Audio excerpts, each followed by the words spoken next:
My name's Eric. I'm 34, and this story isn't about heartbreak. It's about clarity. Cold, sharp, undeniable clarity. And how a single sentence meant to insult me ended up freeing me from a relationship I should have ended long ago before. We get into the sweet part. Let me know where you're watching from in the comments. If you're watching us for the first time, hit that subscribe button and turn on the notification so you never miss any new story. I'd been dating Chloe for 3 years. She was 27, smart, magnetic, and the kind of beautiful that turned heads in every room she entered. And she knew it. She played into it. Tight dresses, flawless makeup, designer heels, the whole 9 yards. When we first met, I thought her confidence was intoxicating. Over time, I realized it was something else, something that only fed her ego, while quietly draining mine. Saturday night started like any other. We were out at Ember, a trendy rooftop bar downtown, celebrating her friend Lauren's big promotion. Everyone was in high spirits. There were champagne bottles popping, people laughing way too loud. Chloe wore this red dress that could have easily cost more than my car insurance for the year. She looked incredible, and believe me, she wanted everyone to notice. I played along. I've always been the chill boyfriend. I knew Chloe attracted attention. That's part of dating someone like her, right? You learn to let the stares slide off you like rain on a windshield. You smile, nod, sip your drink, and pretend like it doesn't matter. But that night, something changed. It was around 10:30 when I was chatting with a couple guys by the bar about the Lakers game. Out of the corner of my eye, I saw Chloe talking to some tall dude in a charcoal blazer. He was maybe mid-30s, styled hair, Rolex, peeking from his cuff. He looked like the kind of guy who only drinks from bottles you can't pronounce. At first, I didn't think much of it. Chloe was friendly. She flirted sometimes, but it was usually harmless. I trusted her, or at least, I used to. But then I saw it. She laughed, leaned in a little closer, pulled out her phone, and typed something in. She handed it to him. He smirked and typed something back. Then they both slipped their phones away and she touched his arm while laughing again. Too familiar, too intimate. My gut twisted. I wasn't jealous, I was insulted. I walked over slowly. Collected. The guy must have seen me coming because he backed off real quick. Like a roach scattering under kitchen lights. Smart move. What was that about? I asked her, my voice flat. Chloe turned to me with this smug little smile, like she was doing me a favor just by acknowledging me. Oh, that? She said, brushing her hair back like she was on camera. Some guy asked for my number, so I gave it to him. I blinked. You gave him your number? She shrugged. I can't help it if other men find me irresistible, Eric. Maybe you should. Step your game up. Let me repeat that. She looked me dead in the eyes and said, maybe you should step your game up. Lauren and 2 other friends nearby froze. One of them bit her lip, like she was trying not to laugh. The other looked down, into her drink like she wanted to vanish, and right there, something inside me snapped, but not in the angry, loud kind of way. More like when a puzzle piece clicks into place. It was the clearest I'd felt in years. You're right. She smiled, thinking she'd just won a point in some twisted game of hers. Good, she said, raising her glass. Glad you finally get it. I nodded, turned around and walked out of that bar without another word. No drama, no scene. Just quiet, deliberate exit. She didn't follow me.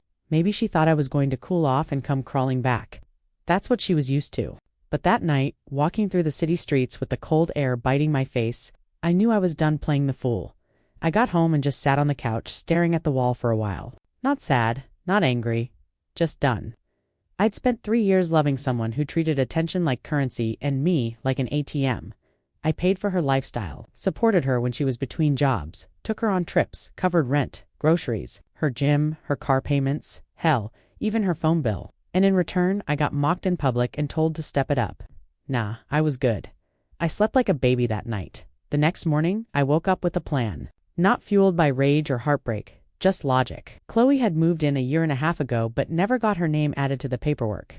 Said it was too much of a hassle. Her mistake. But even without being on the lease, she technically had tenant rights, so I couldn't just toss her stuff out. Fine, I'd do it clean. I started with the finances. She drove a car that was leased in her name, but guess who'd been making the monthly payments for the last year? That morning, I called the leasing company and told them I was done. No more payments from me. They said they'd follow up with the primary lessee, Chloe.next, her phone. She was on my family plan, saving her about $60 a month. Called the provider and had her line scheduled for removal at the end of the billing cycle. 3 days. Out, car insurance. I'd added her as a driver to get her a better rate. Took her off that too. She wasn't driving my car, so why keep paying for hers? She had access to 2 of my credit cards, authorized user status for emergencies and convenience, canceled both, called the banks, had her cards disabled. They said it would take up to 24 hours to deactivate completely. Oh, and her gym membership. She used my family account there too. That one was easy, just logged in and deleted her access. Then, I wrote her a letter, short, professional, and legally airtight. Explained that our relationship was over, and that she had 30 days to vacate the apartment in accordance with tenant law. I wouldn't be subsidizing her lifestyle anymore, and all shared services would be terminated within the week. No threats, no name call, just cold facts and a polite signature at the bottom.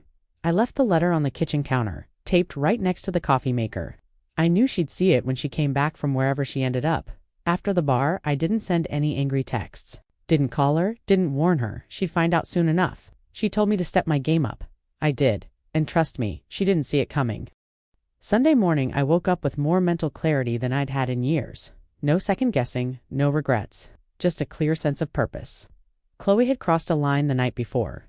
No, she hadn't just crossed it. She'd danced over it in heels while flipping me off. And I was done being the guy who funded her ego trip. If she wanted me to step my game up, then that's exactly what I'd do, but not in the way she expected. I started with the basics, money. Chloe had long mastered the art of making her problems feel like shared issues. I'd fallen into that trap early in our relationship when she'd convinced me that true partners help each other. But it slowly turned into me helping and her enjoying her car. In her name, but I'd been covering the monthly payments for a year. She claimed money was tight, just until things settle. So I called the leasing company and told them I would no longer be making payments on her behalf. They said they'd notify the primary account holder, which was Chloe, and I said that was perfectly fine. Then I turned my attention to the phone bill. Chloe had been on my family plan, saving her about $60 a month. Not a ton, but enough to make her comfortable. I called the carrier, removed her line, and was told it would remain active until the billing cycle ended. 3 more days. That was fine. She could use the time to figure things out. Next up, insurance. Chloe was listed as a driver on my car insurance policy. I'd added her to get a discount when she had moved in, thinking it was a logical next step. But now that logic was gone. I called my agent, removed her from the policy, and made it effective immediately. That left her with her own car and her own insurance to worry about, both of which I was done subsidizing. And then came the credit cards. Chloe had been an authorized user on 2 of my accounts, not for emergencies anymore, but for convenience. Her convenience, she'd use the cards for clothes, takeout, and spa treatments. Always promised to pay it back, but the paybacks never came. I called both banks, revoked her access, and had her physical cards deactivated. They told me it would take up to 24 hours to fully disable them. That was fine by me. I wasn't done yet. Her gym membership was part of my family plan. She loved that gym more for the social aspect than the workout. It was her runway, her place to be seen. I logged into my account, removed her from the membership, and canceled her access. That would sting more than she'd admit. The apartment was trickier. Legally, I couldn't just throw her out. Even though her name wasn't on the lease, she had tenant rights from living there over a year, so I had to play it smart. I went to a storage facility that afternoon, rented a medium-sized unit, paid 6 months in advance, and started preparing for the transition. Then I sat down and wrote a letter, polite, professional, and airtight. It stated that our relationship was over, that I would no longer be responsible for any of her expenses, and that she had 30 days to find alternative living arrangements. I referenced tenant law, kept the language respectful, and signed it with a simple, Eric.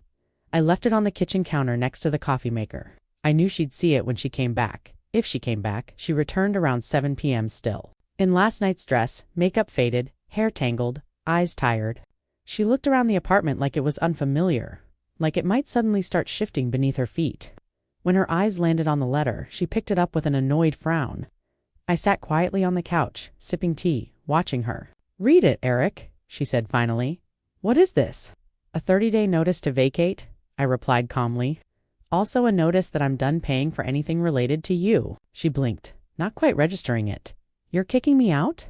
"Over last night, you told me to step my game up, Chloe. This is me stepping up." That was a joke. I was tipsy and showing off. "No," I said, my voice low and even. "You meant every word. You made it clear that other men are more interesting, more desirable, and that I'm not enough. That's not what I meant, and you know it." "I know exactly what you meant. You said it in front of your friends. You said it like I should be lucky you even put up with me." She tossed the letter onto the coffee table and glared. You're being petty. I'm being realistic. For 3 years I helped you live a life you couldn't afford on your own, and in return, you humiliated me in public and acted like I should be grateful. I'm not angry, Chloe. I'm just done. An hour later, she tried to order food delivery. I could hear the frustration from the bedroom. First card, declined. Second card, same result. She walked back into the living room, her phone in hand, and stared at me. My cards aren't working. Yeah, I said without looking up. You're no longer authorized on those accounts. How am I supposed to eat? You're a resourceful woman, figure it out. She gawked at me like I'd committed a crime. You can't just cut everything off. I can. And I did. She called me 23 times that night from her phone.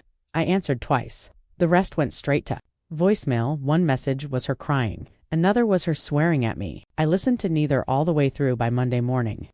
Her car leasing company had called her directly, demanding payment. She came to me looking panicked, her voice shrill. They said if I don't pay by Wednesday, they'll start repossession. Then, you better pay them by Wednesday, I said. With what money? You know I don't have that saved up. Sounds like a you problem, she gasped.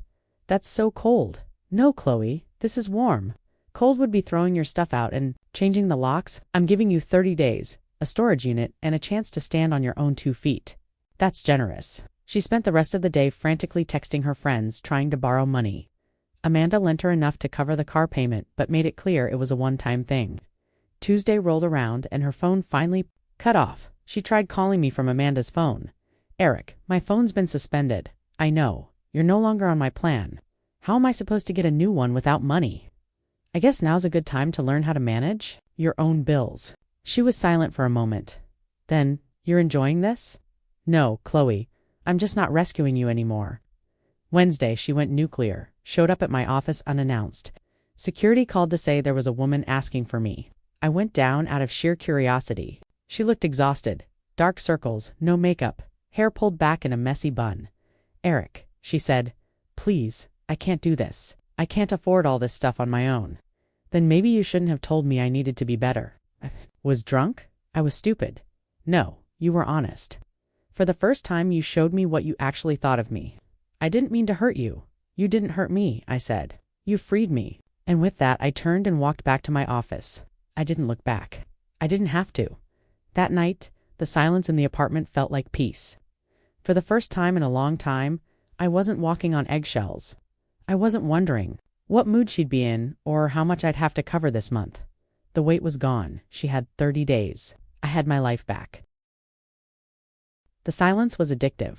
For the first time in over 3 years, I could hear myself think. There were no sighs from across the room when I chose to watch a documentary instead of a reality show.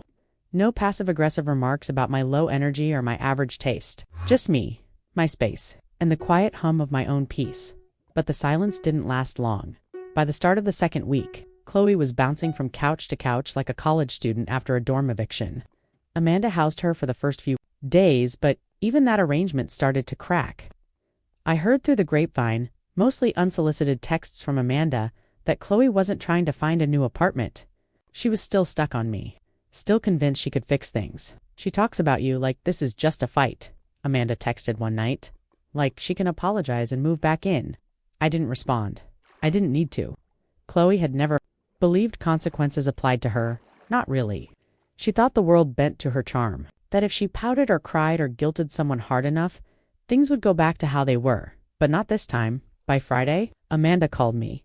I hesitated, but curiosity got the better of me, and I picked up. Eric, this is getting out of control, she said. She's making everything worse for herself. She refuses to apartment hunt. She's maxed out her debit card. And she's been trying to use my Netflix and my Uber account without asking. Sounds like she's running out of people to lean on, I said, not without a bit of satisfaction. She's not learning anything, Amanda sighed. She's just spiraling. That's not my problem anymore, Amanda. She made one stupid comment, and you're dismantling her whole life over it. No, I replied calmly. I stopped funding her fantasy, that's all. The life she had was built on my dime. I'm just done pretending it was sustainable. You're being vindictive. I'm being done. She paused for a moment, probably trying to think of a new angle. Do you still love her? The question hung in the air. Did I? I wasn't sure. Maybe part of me still cared, but love. Not the kind that survives being mocked in public. Not the kind that watches her give her number to another guy and still fights for her afterward. No, I said finally, not anymore. That weekend was quiet, but I knew it wouldn't last. Monday morning brought a surprise, a call from the front desk. "Mr. Harrison," the voice said. "There's a woman here with a locksmith claiming she lives in your unit." "Of course, Chloe, don't let them in," I said firmly. "She doesn't live here. I haven't authorized any locksmith service."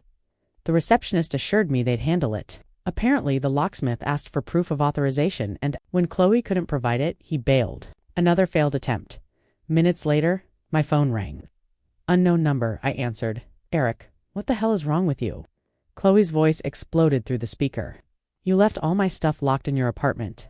You still have access to it, Chloe. You just need to schedule a time, like a normal adult. You had no right to block me out like that." "I had every right. You're not on the lease. You don't live here anymore.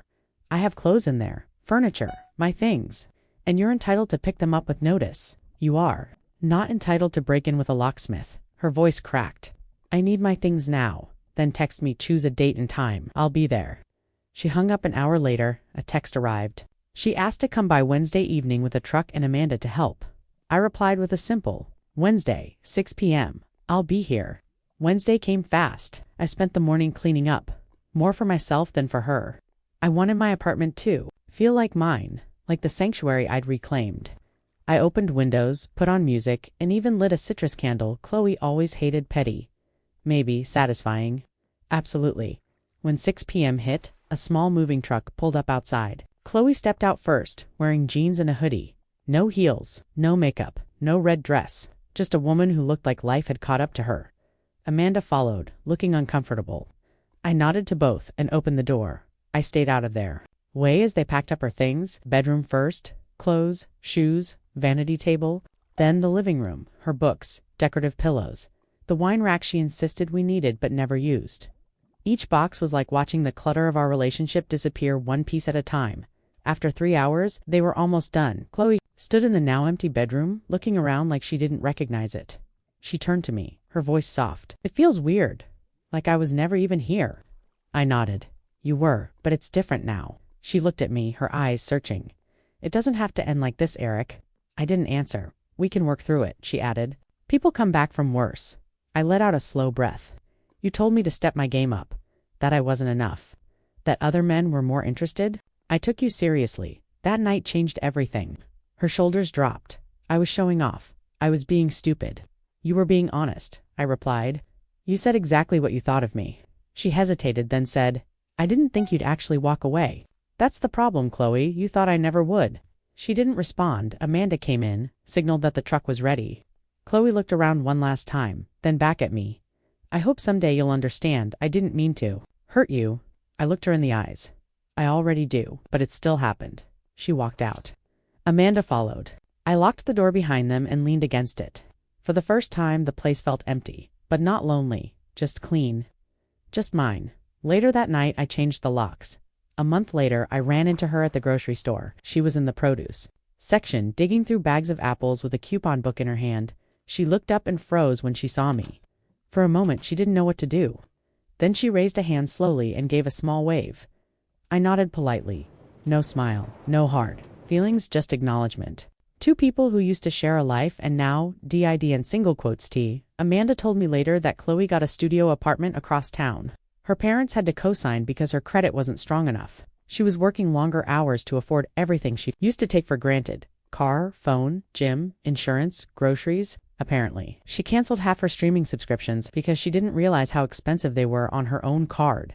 I didn't gloat. I didn't even feel smug. Just validated. She reached out a few more times. Through Amanda, through mutual friends.